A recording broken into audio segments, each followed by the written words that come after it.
Glória a Jesus. Meus irmãos, vamos abrir as nossas Bíblias. Então, o Evangelho de João, enquanto você abre a sua Bíblia, o Evangelho de João, estamos sem data show. Então, você vai manter aí a sua Bíblia aberta no Evangelho de João, capítulo de número 2.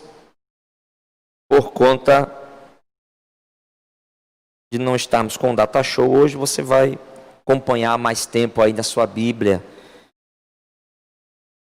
a pregação, a ministração da palavra de Deus. Queridos, hoje nós damos início a uma série então de mensagens, a primeira oficialmente desse ano, na verdade a segunda, nós fizemos uma no começo do ano, falando sobre os milagres de Jesus no Evangelho de João.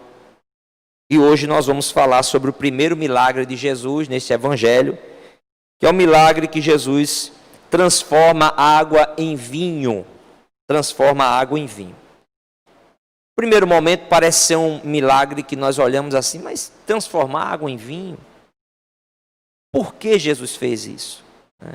Um casamento, começar o ministério público, começar a proclamação da sua identidade como filho de Deus por meio de um milagre como esse.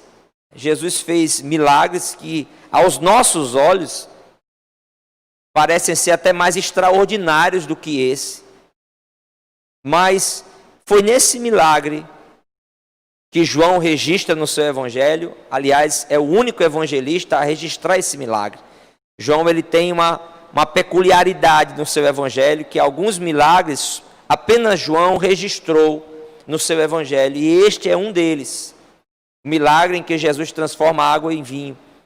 Nós podemos perceber, será que Jesus não poderia ter escolhido um outro milagre, um outro momento, ou algo, quem sabe até mais espetacular, mais público, até porque esse primeiro milagre de Jesus, segundo o que nós entendemos da Bíblia, apenas algumas pessoas ficaram sabendo que esse milagre aconteceu. Ou seja, não foram todos que estavam no casamento. Pelo que a gente vê, parece que nem o próprio noivo ficou sabendo. Nem o mestre Sala ficou sabendo naquele primeiro momento, o mestre de cerimônias. Mas apenas, o que a gente entende, os servos que levaram a água, que encheram aqueles recipientes, que levaram a água até o mestre de cerimônias e, claro, os discípulos de Jesus que estavam próximos a Jesus. Mas o fato é que Jesus começou o seu ministério público por meio deste milagre realizado num casamento. Então o Evangelho de João, ele tem alguns milagres. Alguns consideram 8 milagres que João tem registrado no seu Evangelho. 7 antes de Jesus morrer e ressuscitar. E um milagre, claro, depois da ressurreição. E aqui nós não estamos incluindo a ressurreição de Jesus, que já é um milagre, um grandioso milagre em si. Mas sim, os milagres que ele realizou em favor das pessoas durante o seu ministério. João, então, ele registra alguns milagres.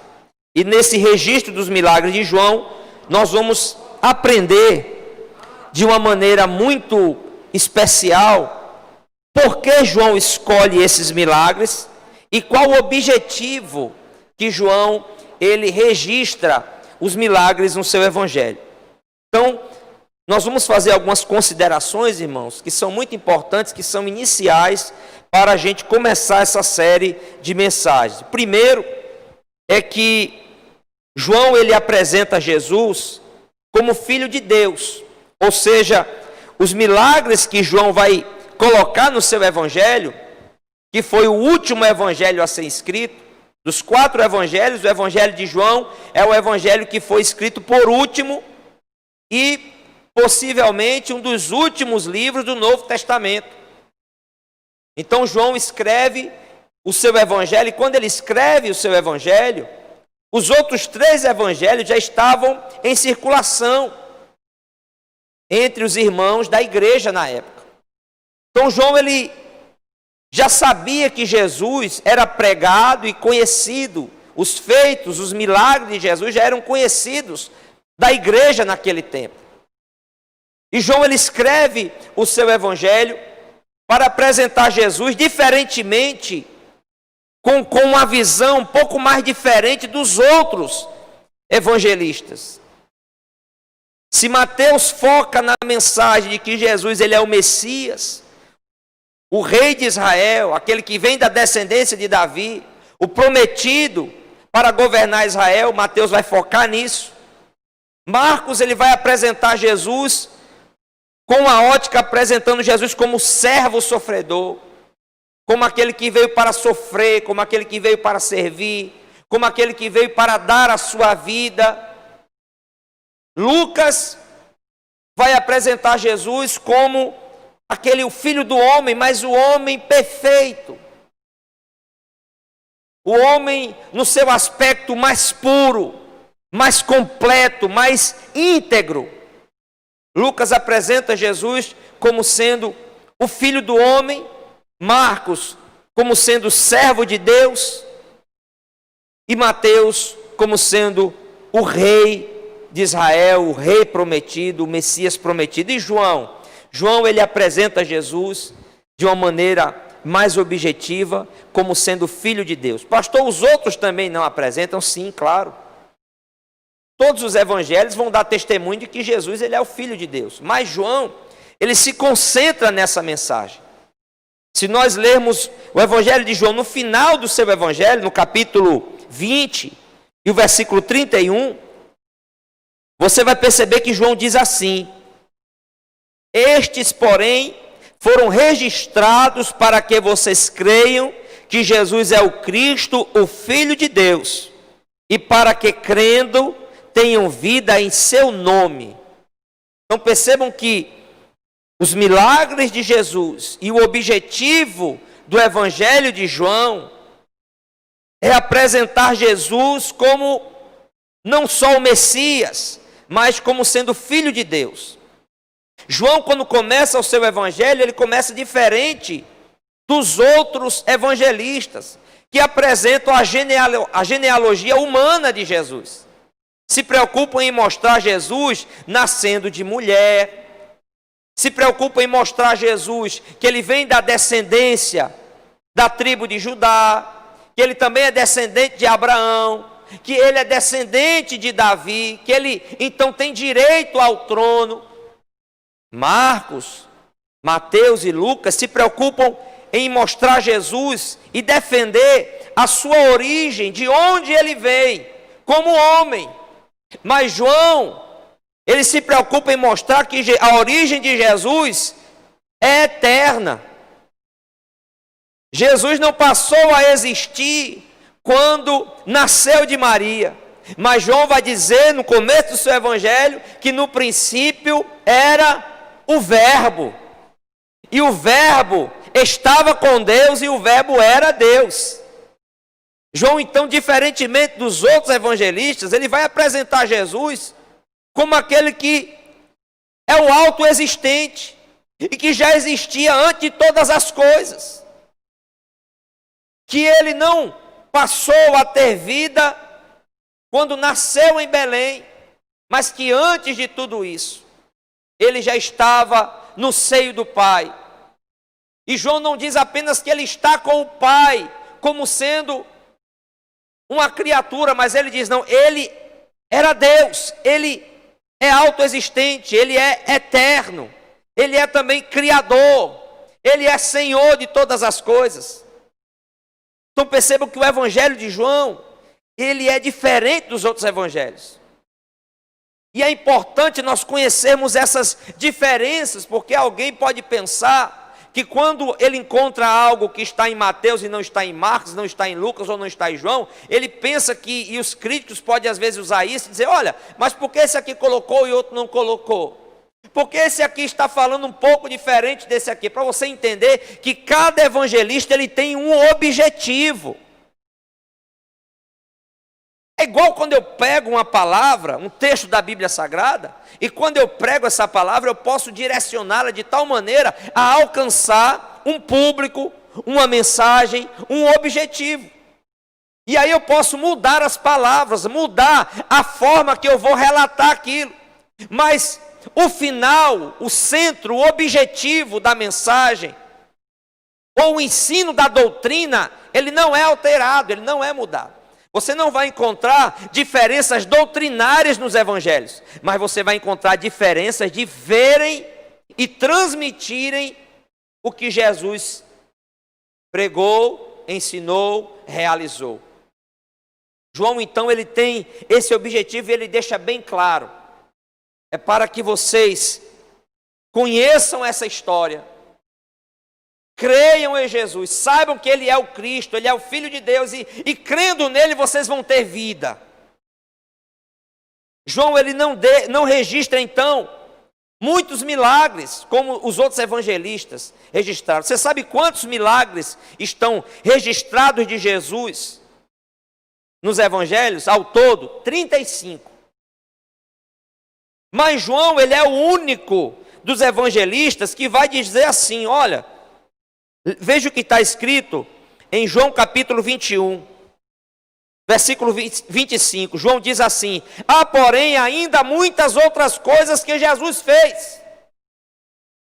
Se todas elas fossem relatadas uma por uma, penso que nem no mundo inteiro caberiam os livros que seriam escritos. Então João, ele é o único evangelista que vai deixar isso claro. Que ele não falou mais de milagre de Jesus, não foi porque não tinha. Não foi porque ele não conhecia, não foi porque ele não tinha visto. E ele vai dizer que os outros também que escreveram mais do que ele, também não falaram todos. Eles relataram aqueles que o Espírito Santo lembrou. E Jesus disse, olha, o Espírito vos lembrará de todas as coisas. E o Espírito Santo lembrou aos discípulos de Jesus, aos evangelistas, milagres que ele queria que fossem relatados, ensinados, escritos para o nosso entendimento e para que nós crescêssemos em Jesus. Diferentemente dos outros evangelhos, João emprega muito o termo sinais. É um termo muito usado em João. Milagres, prodígios, maravilhas, são termos que os outros evangelistas usam. Mas João, ele se destaca em usar muito o termo sinal. Em grego é semeion. E ele usa muito esse termo sinais para os milagres de Jesus. E por que ele usa esse termo? Não foi à toa, foi com um propósito, com um objetivo. João não vai usar esse termo porque ele gostava, não, porque um sinal no Antigo Testamento, porque as pessoas faziam milagres. Haviam muitos, digamos assim, curandeiros e milagreiros. Inclusive no tempo de Jesus. Mas João vai dizer, de uma maneira muito clara, que Jesus ele começou a fazer os seus sinais. E um sinal fala de que aquilo tem um propósito, um objetivo. Um sinal fala de uma marca de autenticidade. É como se fosse um selo. Quando nós pegamos uma cédula da nossa moeda, do real, a gente não tem uma marca nela que a gente identifica que ela é verdadeira, que ela não é falsa. Pronto. O que João está querendo dizer que o milagre que Jesus faz, os milagres que ele realiza, são sinais. Estão autenticando alguma coisa, estão confirmando quem ele diz que é. Lembro que os judeus e os líderes, em determinado momento, pediram para Jesus fazer um sinal. E Jesus disse, uma geração incrédula, né, pede um sinal, mas nenhum sinal lhe será dado, a não ser o sinal do profeta Jonas. Mas ele já tinha feito muitos sinais.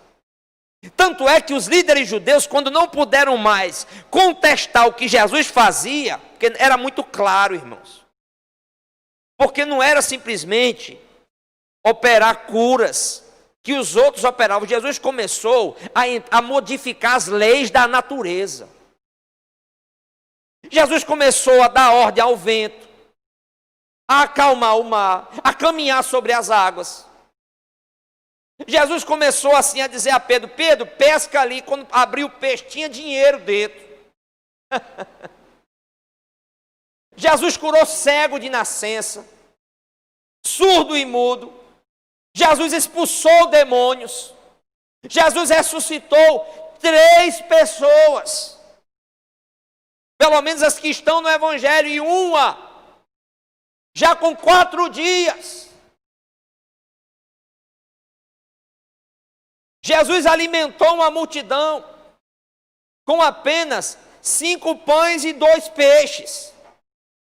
Então os sinais que Jesus fez, eles foram se tornando cada vez mais incontestáveis. Aí os líderes de Israel, quando não podiam negar o que Jesus fez, porque até os próprios líderes, como Nicodemos, já estavam dizendo: ninguém pode fazer o que o Senhor faz se não for enviado de Deus. E aí o que é que eles começaram a dizer? Bom, se a gente não pode dizer que esses milagres são mentiras, são enganações, então nós vamos dizer que esses milagres são por meio de Satanás.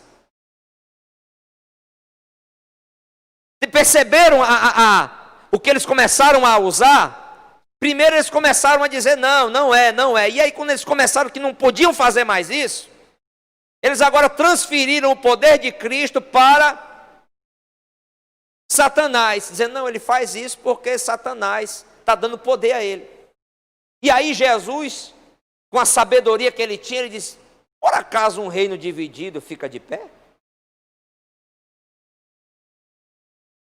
Como que eu estou agindo, né? Jesus está dizendo: como que Satanás vai dar poder a uma pessoa para ela agir destruindo o reino dela?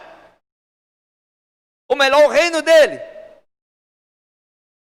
Então Jesus, ele responde tão sabiamente que eles ficaram quietos, sem saber o que dizer.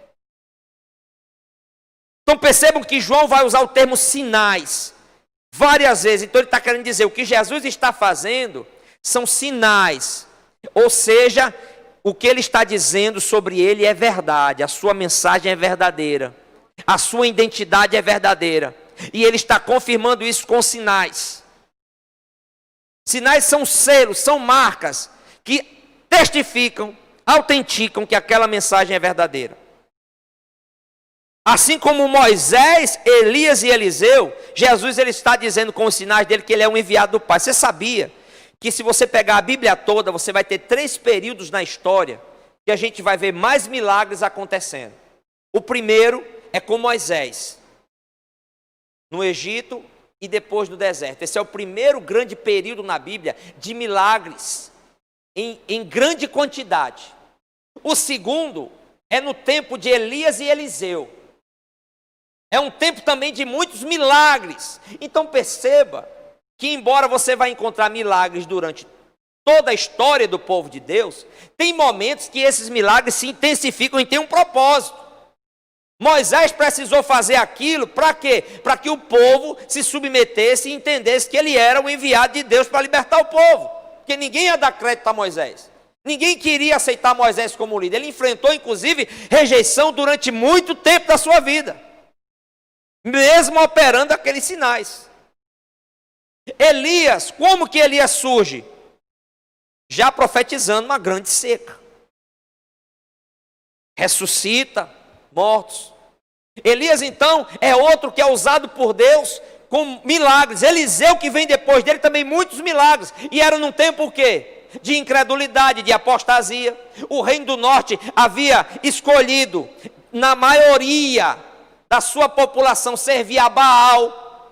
E aí quando Elias ora e desce fogo do céu e consome o holocausto, o povo grita: só o Senhor é Deus, só o Senhor é Deus. Mas por que o povo disse isso? Agora, quando Elias faz aquilo, é que o povo diz: só o Senhor é Deus, e Elias realmente é um enviado de Deus, porque aquilo era um sinal.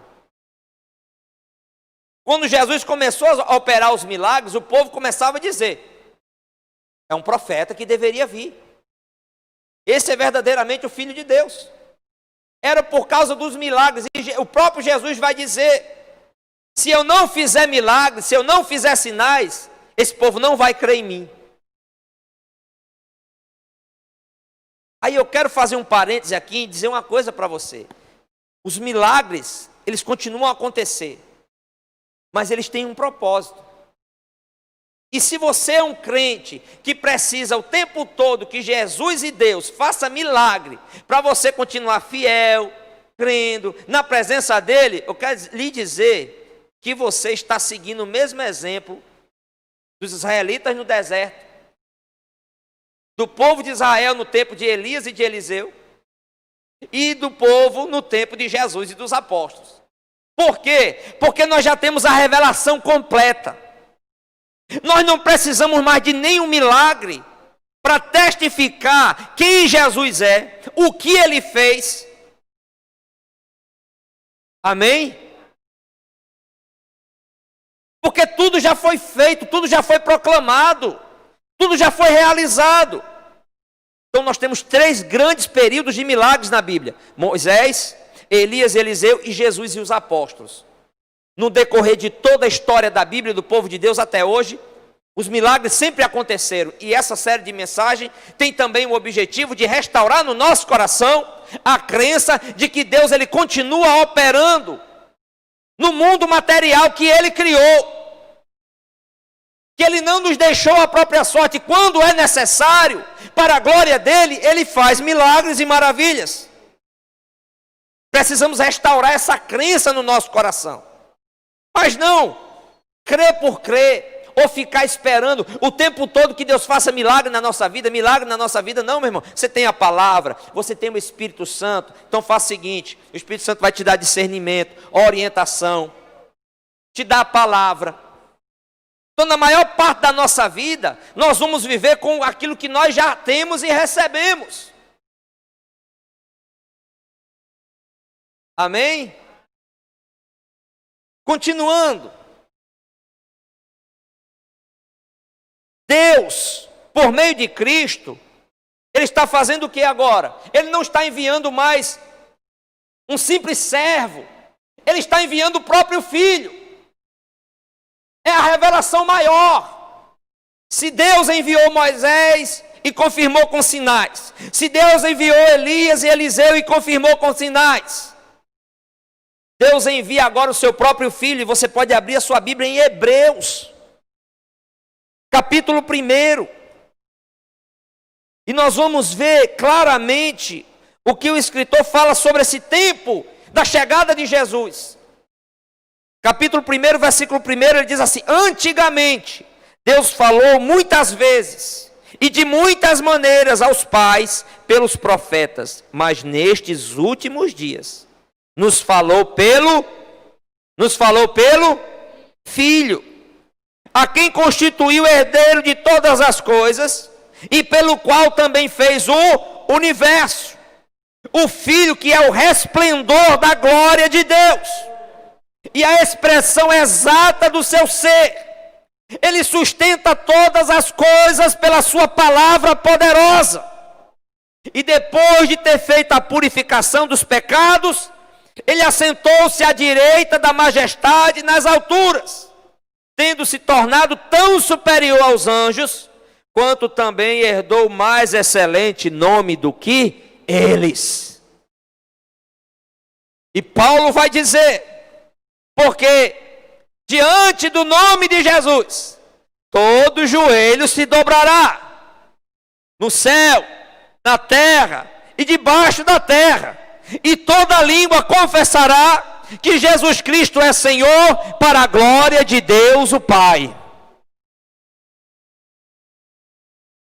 Então esses sinais que João vai dizer que Jesus realizou, esses milagres, estão dizendo quem ele é, por que ele veio, quem é ele. Lembra que os discípulos perguntaram: que homem é esse, que até o vento e o mar lhe obedecem? Aleluia. Quando ele disse para Pedro: jogue as redes do outro lado, e Pedro joga e levanta aquelas redes cheias de peixes, e aí Pedro, cheio de temor, de medo, ele disse: afasta de mim que eu sou um pecador. Quando Jesus começou a realizar milagres, irmãos, os discípulos e as pessoas começaram a ver que a sua palavra era a verdade. Certo momento Jesus vai dizer assim: creiam em mim, nem que seja por causa das obras. Tamanha era a dureza do coração do povo. Você imaginou, irmão? Porque a gente olha hoje para a Bíblia e diz: como é que tinha gente que poderia ficar incrédulo diante do que esse Jesus estava fazendo? Mas teve. Às vezes a gente se espanta hoje assim: como é que uma pessoa pode se desviar? Como é que uma pessoa pode se afastar? Como é que uma pessoa ela não ouve o evangelho e não crê? Irmãos, se o próprio Filho de Deus estava realizando essas coisas e as pessoas não criam.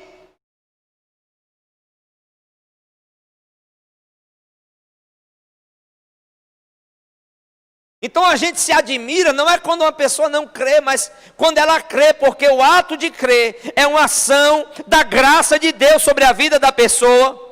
É algo tão maravilhoso, é uma ação tão extraordinária de Deus, porque o normal do ser humano é ele não crer em Cristo.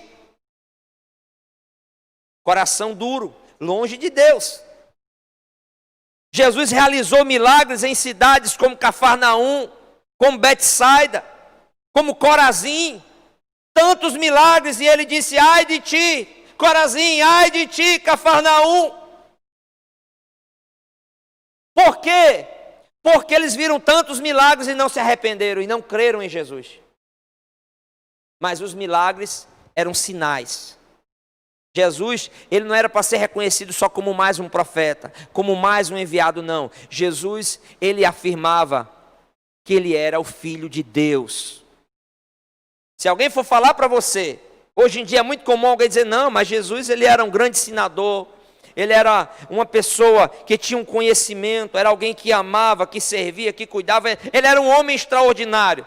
Ora, a Bíblia não nega que Jesus era um homem extraordinário, mas acima de tudo, que você tem que dizer: pois é, mas Jesus apenas não reivindicou ser um homem extraordinário. Ele disse que ele era o Filho de Deus. E se o homem não crê nele, já está condenado. Com todo o amor, mas nós precisamos dizer isso. Com todo o amor, mas nós precisamos falar isso, porque não adianta colocar Jesus apenas como um bom homem. Porque ele não é apenas um bom homem, ele é o bom Deus, o Filho de Deus.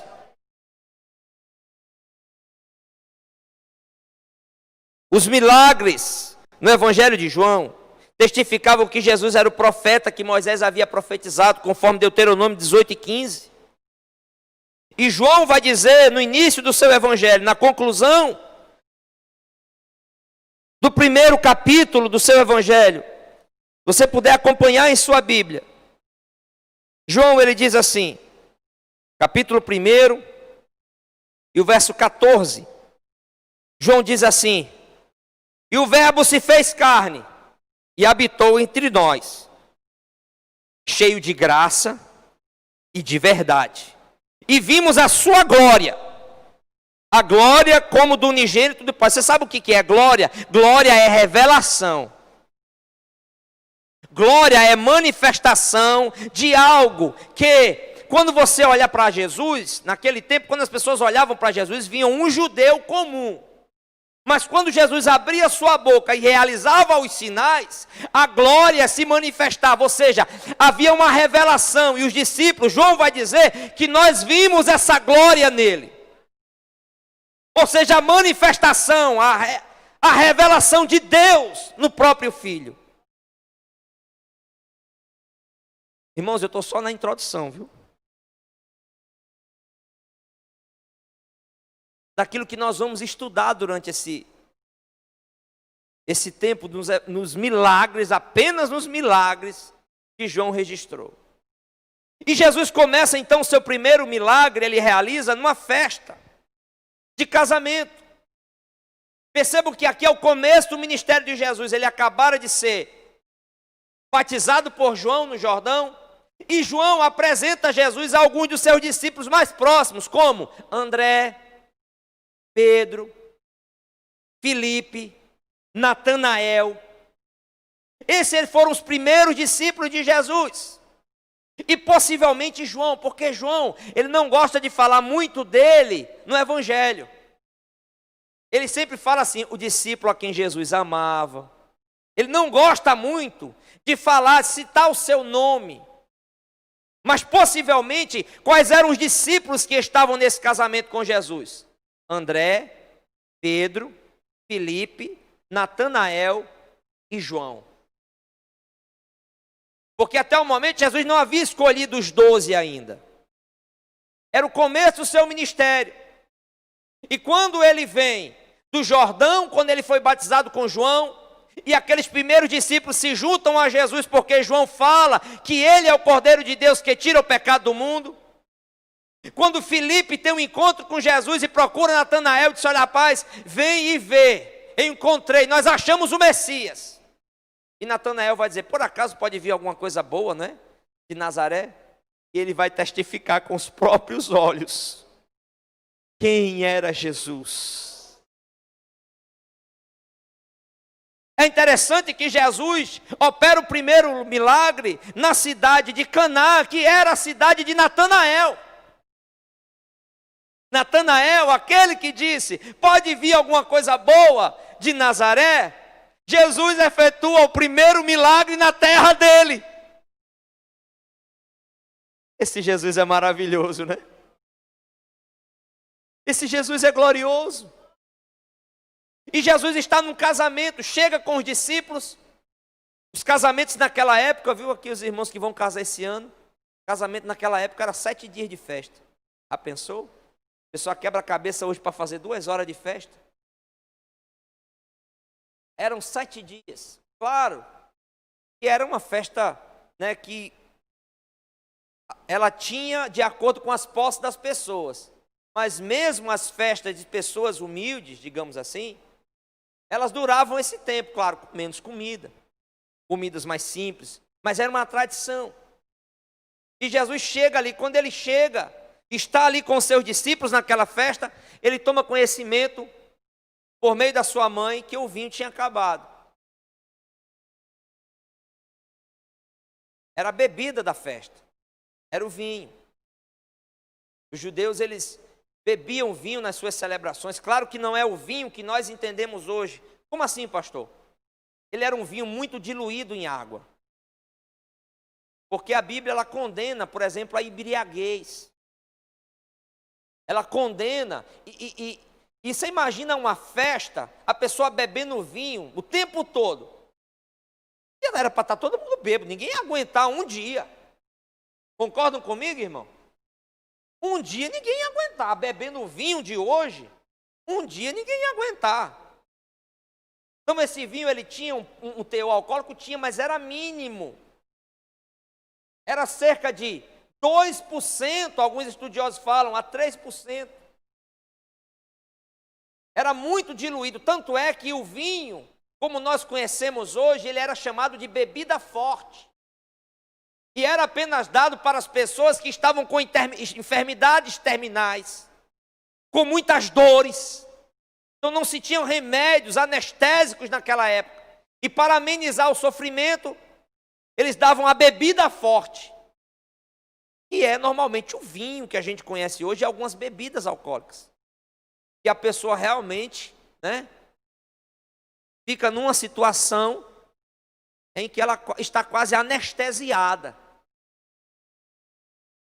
Então nós precisamos fazer essa diferença. Mas Jesus estava ali, quando ele chega o vinho acabou. E isso era uma vergonha para o anfitrião, que era o noivo. Na nossa cultura tem a ideia do pai da noiva, né, bancar a festa. Normalmente, hoje já é dividido. Direitos iguais, né? Já começa na festa. Mas naquele tempo era o noivo quem bancava tudo. Aí você imagina a vergonha de você estar com a casa cheia de convidados, a festa ainda acontecendo, e a bebida acaba. E Maria, a mãe de Jesus, ela chega para Jesus e diz assim para ele: o vinho acabou. E nos originais, isso aqui tem uma conotação de cobrança. Era assim: você vai fazer alguma coisa? O vinho acabou. Porque os estudiosos entendem que esse casamento era de alguém próximo à família de Jesus. ou algum parente, ou alguém muito próximo. Então Jesus, como está ali, ele era o provedor, ele era o primogênito de Maria, ele era o provedor. Os estudiosos vão dizer que nesse tempo, o pai, ali o que criou Jesus, o esposo de Maria, José, já havia falecido. Então nada mais natural do que ela chegar para o filho mais velho, como aquela mulher que o deu à luz e o criou, dizer: olha, o vinho acabou. Em outras palavras, são amigos, são parentes, a vergonha vai ser grande, faça alguma coisa. E Jesus, ele responde, irmãos, de uma maneira que algumas pessoas tentam camuflar, mas na verdade Jesus, ele foi firme. Aqui é uma separação muito grande, porque Maria, ela vai usar a sua autoridade de mãe, mas Jesus vai dizer que ela não tinha mais essa autoridade. Quando Jesus, ele fez 12 anos, aquela autoridade de submissão a tudo que os pais deveriam falar, ela foi tirada. Quando ele está no meio dos doutores, eles vão lhe procurar e vão tentar repreendê-lo, ele diz: convém que eu faça o quê? Eu tenho que cuidar agora dos negócios do meu pai. E ele diz para Maria: mulher, que tenho eu contigo, ou seja, você não tem nenhuma autoridade sobre mim.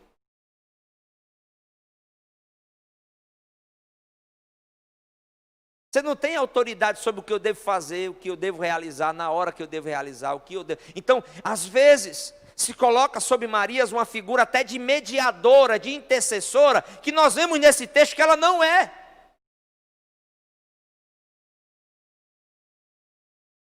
Porque quando ela diz, vai tentar interceder, Jesus diz: que tenho eu contigo, ainda não é chegada a minha hora, e Maria entende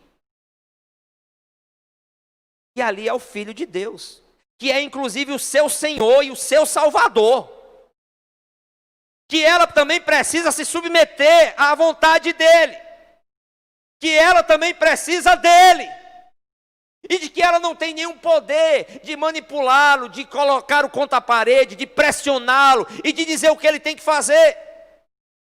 Aí ela entende e diz assim para os serventes: façam tudo o que ele mandar. E sai de cena.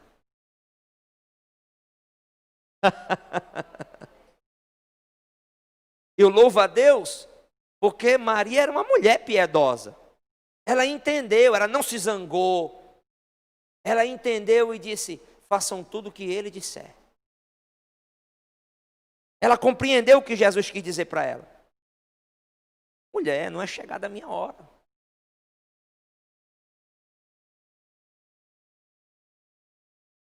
Eu não vou fazer porque você está pedindo. Eu não vou fazer porque você quer. Eu não vou fazer porque você me criou. Eu vou fazer porque é a vontade do Pai fazer.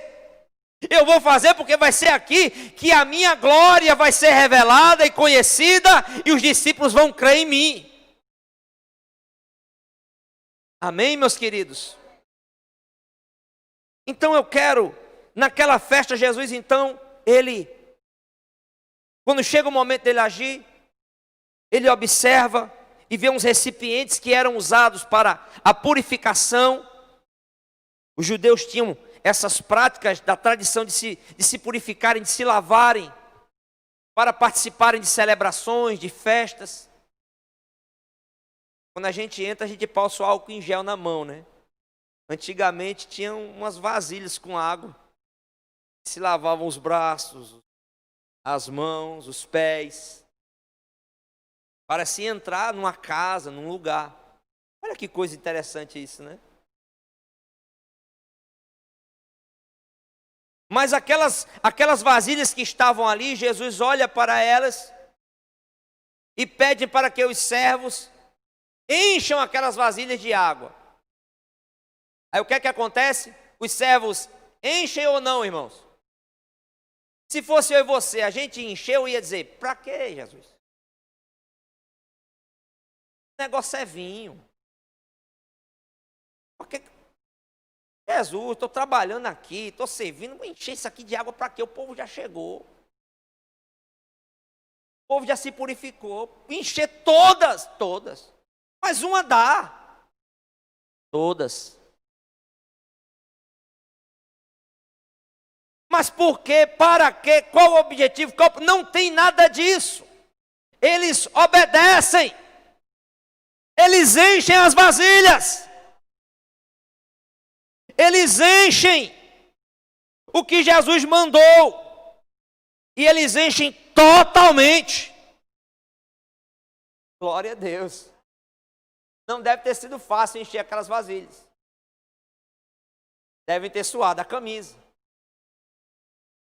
Não entendiam por quê, o para quê. Jesus não diz nada, só diz assim: encham. E eles confiam. Maria diz: façam tudo que ele disser. E aqueles homens são um exemplo para nós de que o verdadeiro servo, eles eram servos, o verdadeiro servo, ele não fica procurando saber o porquê Deus lhe pede as coisas, o porquê ele passa por determinadas situações, o porquê a vontade de Deus é daquele jeito. Ele simplesmente procura viver segundo aquilo que o Senhor falou. E eles enchem aquelas vasilhas, e ao encherem aquelas vasilhas, Jesus agora diz para eles: tirem um pouco dessa água e vocês vão levar para aquele que é responsável, né? O mestre de cerimônias. Na minha versão, vai dizer: levem para o responsável pela festa. Era aquela pessoa que coordenava os suprimentos, a comida, a bebida, tudo. Levem para ele. E quando eles levam para o mestre, quando o mestre prova, já não é mais água, é o que, irmãos? Vinho. Você já parou para pensar o tempo que leva para que a água se transforme em vinho na natureza? Porque a água se transforma em vinho. Sim ou não? Sim. Mas primeiro ela tem que chover.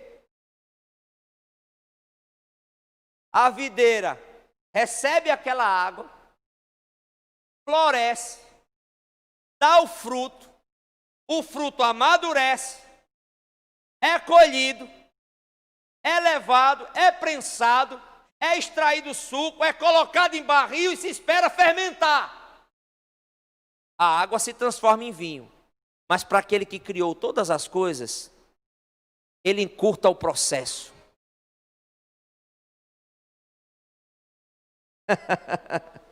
Se alguém disser para você que água não se transforma em vinho, se transforma. Só que tem todo um processo. E o nosso Deus, nós somos sujeitos aos processos da vida, mas Deus não. Quando Ele quer, Ele faz assim. Porque Ele disse: haja luz. E houve luz.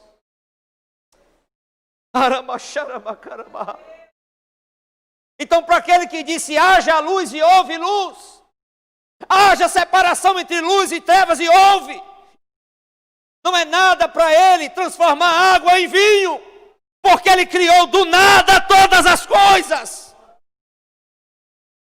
Você pode levantar sua mão e glorificar o nome do Senhor Jesus.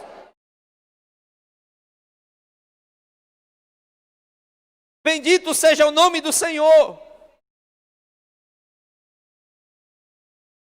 Então eu quero lhe dizer uma coisa aqui muito importante, que eu não anotei, mas que o Espírito Santo está falando em meu coração. Os processos da vida são naturais para nós. E nós não podemos querer que Deus o tempo todo mude os processos da nossa vida, queime as etapas, antecipe as coisas. Não! O normal é a nossa vida seguir conforme aquilo que Deus criou e estabeleceu. Mas quando Ele decide em alguns momentos, em algumas situações, em algumas circunstâncias, quebrar as leis que Ele mesmo estabeleceu, Ele pode fazer isso porque Ele é Deus. A morte é algo natural, mas quando Ele quer, Ele quebra a sequência da morte e da vida.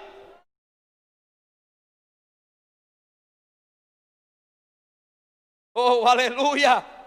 E eu creio nesse Deus que ainda habita no meio do seu povo, que trabalha pelo seu povo, e que quando quer, Ele muda aquilo que Ele mesmo fez para a glória do nome bendito do Seu Filho.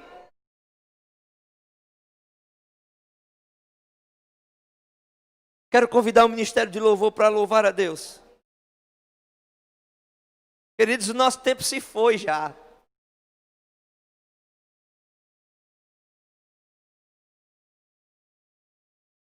Então guarde alguns ensinos. Primeiro, devemos convidar Jesus como Senhor e Salvador para Ele participar e estar presente na integralidade da nossa vida. Jesus, Ele não fugia da convivência das pessoas. Jesus, Ele participava do dia a dia das pessoas. Dos jantares, das celebrações, dos casamentos. A gente não pode querer reservar Jesus só a esse lugar. Jesus, Ele deve estar presente na integralidade da nossa vida. No oculto e naquilo que é público. No nosso trabalho, na nossa casa, nos nossos estudos, nos nossos planos, no nosso casamento, na criação dos nossos filhos, na condução dos nossos negócios. Porque no dia que acabar o vinho, Ele vai estar lá. Aleluia. Porque no dia que você não souber o que fazer, Ele vai estar lá. Porque no dia em que você não tiver saída, Ele vai estar lá.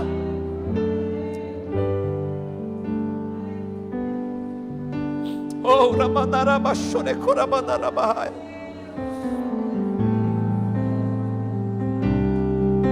Segundo, devemos nos submeter a Ele e confiar em Sua provisão. Encham, façam, levem, coloquem, sirvam.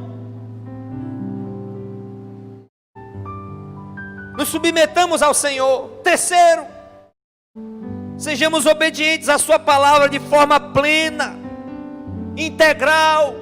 Se houver áreas da nossa vida que ainda não estão de acordo com isso, precisamos clamar pela graça do Senhor, para que Ele nos ajude, para que não escolhamos algumas coisas da Bíblia para viver e outras não, para que acreditemos em alguns ensinos e outros não. Quarto, nunca nos esqueçamos de tributar a Ele as bênçãos recebidas e testemunharmos das Suas obras na nossa vida. Foi o Senhor, foi Ele quem fez, foi Ele quem realizou, foi Ele quem deu, foi Ele quem mudou. Fale, abra sua boca. Tem alguém que precisa ouvir o testemunho de Jesus e você vai pregar a respeito daquilo que Ele tem feito na sua vida. Quinto, saibamos que os milagres de Jesus, aquilo que Deus realizou por meio do Seu Filho, não são um fim em si mesmo, tem propósitos. Esses milagres que quebram as circunstâncias, o natural das coisas, tem propósitos muito específicos para isso. João diz, olha, eram sinais para que nós crêssemos que Ele era o Filho de Deus. Autentificavam quem Ele era, autenticavam quem Ele era. Assim como na criação o Pai manifesta a sua glória, a glória de Deus. O salmista diz, Salmo 19, os céus manifestam a glória do Senhor, e o firmamento anuncia a obra das suas mãos. Um dia faz declaração a outro dia, e uma noite a outra noite, sem som, sem palavra, conseguimos ouvir a sua voz, o que eles têm a dizer. Há um Criador de todas as coisas. Assim, os milagres do Filho apontavam para quem Ele era. Se os céus manifestam a glória do Senhor, as obras de Jesus manifestavam a glória do Filho, a glória do Filho de Deus. No Evangelho de João, Jesus é o Filho de Deus, e no casamento em Caná, Ele começa, não é um milagre qualquer, é um milagre de criação. Aleluia. É um milagre de criação, é um milagre que só Deus pode fazer, criar. Aleluia. Se Ele criou a água, se Ele criou a videira, Ele também tem poder para criar o vinho. É um milagre da criação.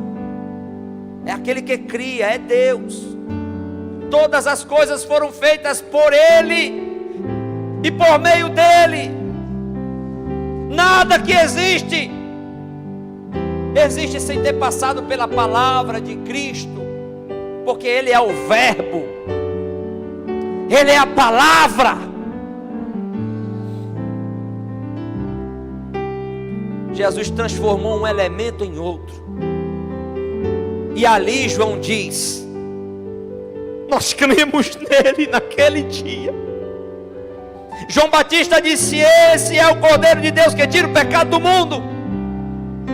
Eu batizo com água, mas após mim vem um que é mais poderoso do que eu, do qual eu não sou digno de desatar as suas sandálias. Ele vos batizará com Espírito e com fogo.